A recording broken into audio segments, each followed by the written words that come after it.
समूचा देश आज धूमधाम से 67वां स्वतंत्रता दिवस मना रहा है। दिल्ली के ऐतिहासिक लाल किले में स्वतंत्रता दिवस का मुख्य समारोह हुआ आयोजित।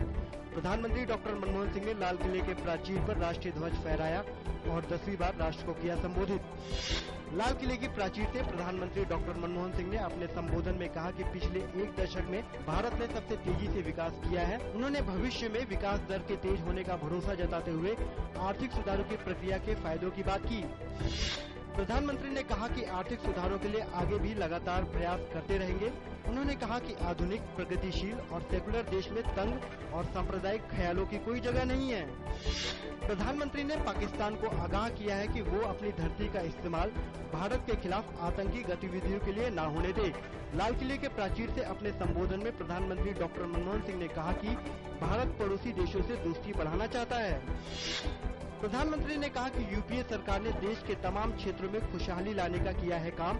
उन्होंने खाद्य सुरक्षा को प्रभावी ढंग से लागू करने को केंद्र सरकार की प्राथमिकता बताया। देश में कौशल विकास कार्यक्रम की बात करते हुए उन्होंने कहा कि एक ऐसी योजना की शुरुआत की जाएगी जिसमें प्रशिक्षित युवाओं को 10,000 रूपए मिलेंगे। प्रधानमंत्री डॉक्टर मनमोहन सिंह ने लाल किले से राष्ट्र के नाम संबोधन से पहले राजघाट जाकर राष्ट्रपिता महात्मा गांधी के समाधि स्थल राजघाट पर श्रद्धा सुमन अर्पित किए। कांग्रेस अध्यक्ष सोनिया गांधी ने भी कांग्रेस मुख्यालय में आयोजित एक कार्यक्रम में राष्ट्रीय ध्वज फहराया। इस मौके पर प्रधानमंत्री डॉक्टर मनमोहन सिंह समेत कांग्रेस के अनेक वरिष्ठ नेता मौजूद थे। भारतीय जनता पार्टी के अध्यक्ष राजनाथ सिंह ने स्वाधीनता दिवस के मौके पर पार्टी मुख्यालय पर झंडा फहराया। इस मौके पर बड़ी तादाद में नेता व कार्यकर्ता मौजूद थे। देश भर में आज स्वतंत्रता दिवस समारोह के कार्यक्रम आयोजित किए गए।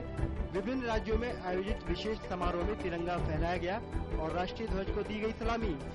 नियंत्रण रेखा पर पाकिस्तान की ओर से युद्ध विराम समझौते के उल्लंघन की घटनाएं बदस्तूर जारी। जम्मू कश्मीर के पुंछ में नियंत्रण रेखा पर बालाकोटे क्षेत्र में पाकिस्तान की ओर से की गई गोलीबारी में सेना के 3 जवानों के घायल होने की खबर। पश्चिम बंगाल के दार्जिलिंग में पिछले 10 दिनों से जारी बंद और 2 दिनों की जनता कर्फ्यू के बाद आज स्थिति सामान्य रही।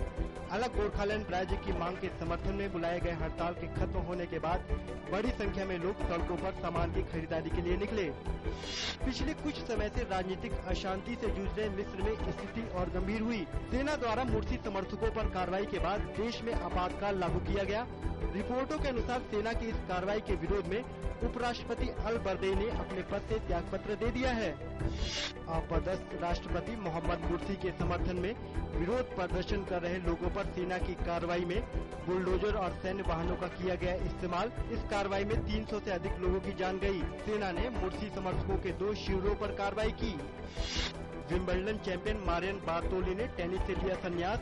फ्रांस की टेनिस स्टार बार्तोली ने 28 साल की उम्र में टेनिस कोर्ट को अलविदा कहने का फैसला लिया। बार्तोली ने अपने संन्यास की घोषणा विंबलडन का खिताब जीतने के 6 सप्ताह के अंदर की।